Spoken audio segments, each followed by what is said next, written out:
Today's recipe will be a pan-seared salmon with a yogurt dill sauce and some freshly baked asparagus. We're going to begin by prepping our asparagus. You just want to hold it and gently bend the tip of it to get the tough part off. You can eat that, but we want to have just the most tender parts of the asparagus for this one. All you have to do is bend it and it will naturally break at the right spot. Spread your asparagus out on the pan and then lightly coat it with some oil. Sprinkle it with salt and a bit of black pepper. It's simple, and at this point it's ready to go into a 400-degree oven for probably about 15 minutes. Keep an eye on it. We want the ends of the asparagus to just barely start turning brown. Next, we're going to go to our yogurt dill sauce.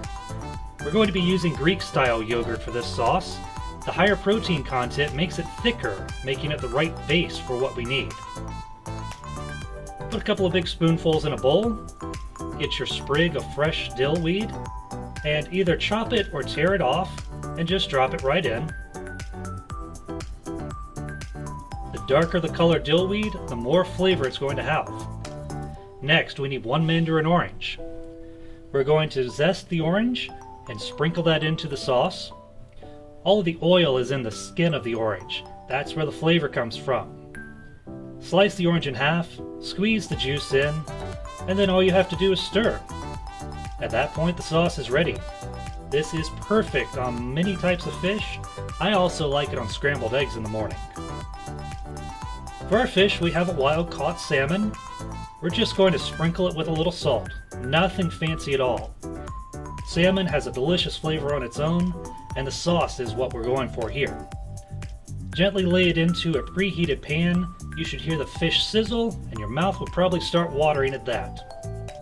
At this point, check the asparagus. Yes, that looks right. You can see how the tips are just starting to turn a little brown. At this point, we want to sprinkle some freshly grated Parmesan cheese on top of it. We're not finished cooking it yet. We're going to slip it back in the oven for really just about 1 minute, just long enough to melt the Parmesan. At this point, our fish is ready. It's only been about 4 minutes. We don't need to overcook it.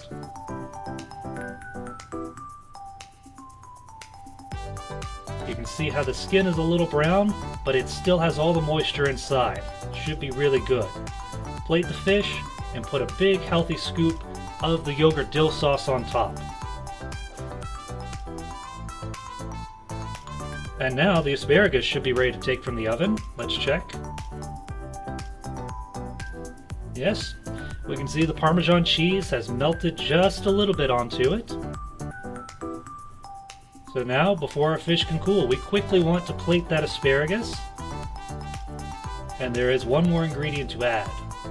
We need to have just a bit more of the orange zest to sprinkle over the asparagus. The flavor is going to blend beautifully with the Parmesan, and it's also going to pair well with the fish sauce.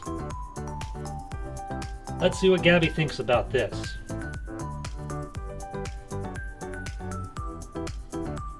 Well, that's definitely her impressed face. She likes it, and I'm sure you will too. Pan-seared salmon with a yogurt dill sauce and baked asparagus. Enjoy!